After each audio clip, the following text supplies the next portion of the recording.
guys, welcome back to my channel. It's Kat. First and foremost, I want to apologize for my appearance. I probably look really messy right now. That's because I came back from the gym not too long ago, and so I look like a mess. But I wanted to do my May wrap up, and I read some pretty good books in May actually, nothing too terrible. So I'm excited to share with you what my thoughts were. As always, let me know if you read any of these books and what you thought about them. Starting off with the conclusion of the Mistborn trilogy, we have Hero of Ages by Brandon Sanderson. I made a whole reading vlog of me reading this book and the emotions and the feelings I was going through. I gave this book a 4.5-star rating. It was an epic conclusion. It was phenomenal. It was amazing. And I thought about this book in the series many days after finishing it. So it definitely was quite a ride. I definitely did enjoy the first two books a bit more than this one because I did feel like it was slow in the beginning.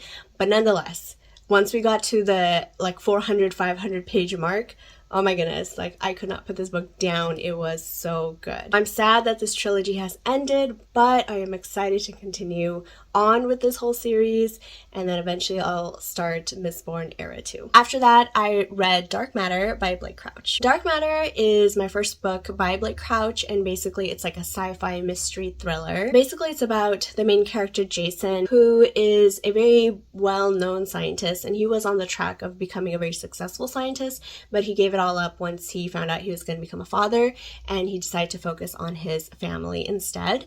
One night he gets kidnapped and he's transported into a different reality in which he is actually a successful scientist and he doesn't have the family that he did. I gave this book a 4.0 star rating. I think it was great.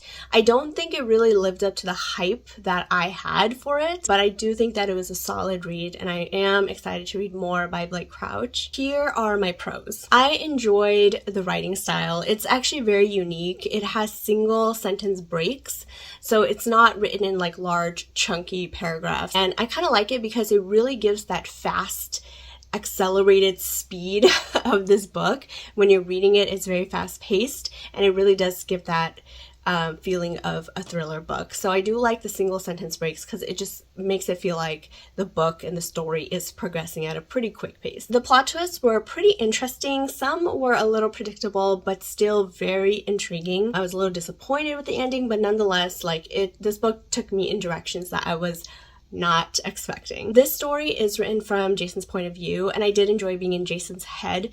I think it's really funny because there was a lot of moments of humor to break those tense moments, and I really did enjoy the concepts of quantum and theoretical physics. I love that that was the backdrop of the story, and I do enjoy stories that have those elements as long as it's not too technical. It's really fun to have that explored. There were some philosophical topics woven into the story, such as the meaning of life and the consequences of choice. So now my cons are that although the book was pretty fast-paced, towards the middle it did slow down a bit, and I feel like it was hard to keep up with that switch. So it went from fast to really slow in the middle, and then it picked up again. And like I mentioned earlier, the ending wasn't my favorite. I really did wish there was a little bit more suspense, and I wish there was a little bit more depth to these characters because they were very interesting, but I feel like they weren't explored to the fullest potential. Overall, I did like this book. It wasn't everything I hoped for, but I did enjoy enough to finish it in 2 days.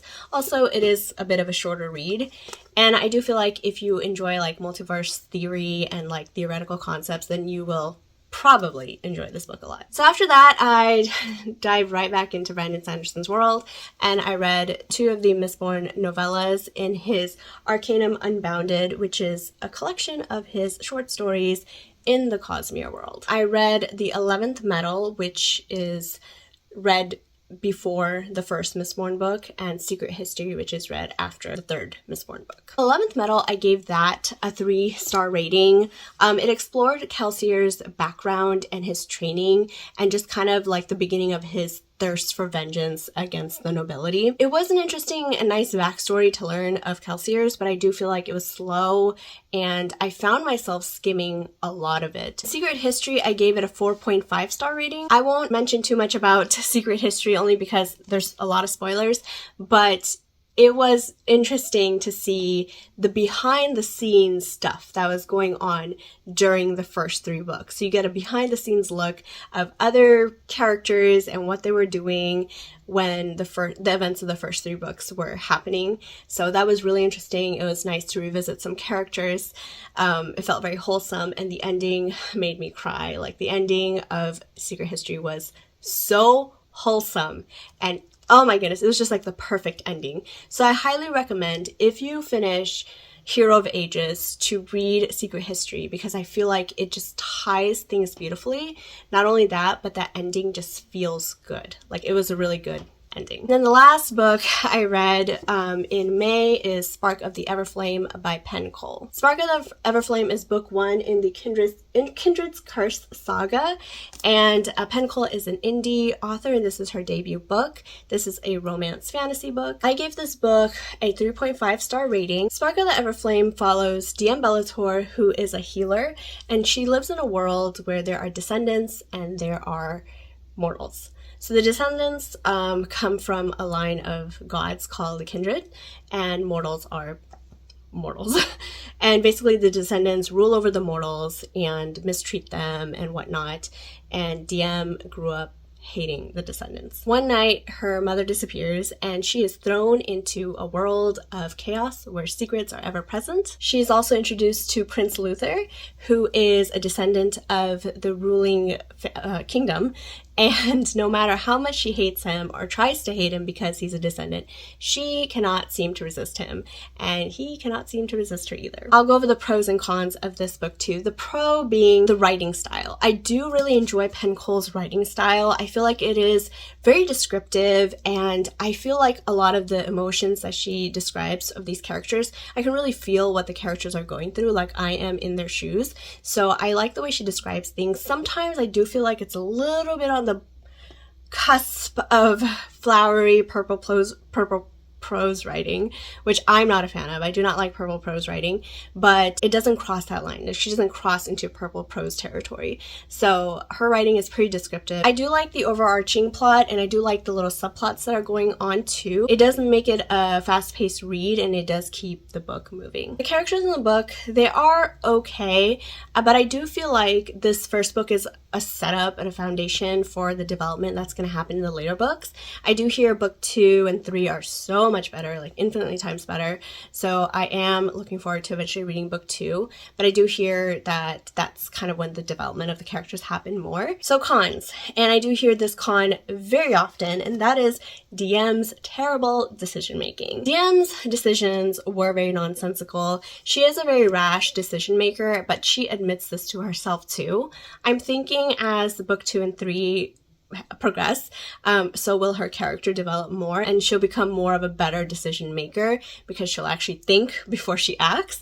In this book, she definitely acts more before she thinks, but I feel like as more things happen to her and she's thrown into more chaos, she'll eventually learn and grow to be a better decision maker. At least I'm hoping she does. I've heard 2 different things. I've heard her character development is phenomenal in the next few books, but I also heard that her decision making is still very poor in the next few books.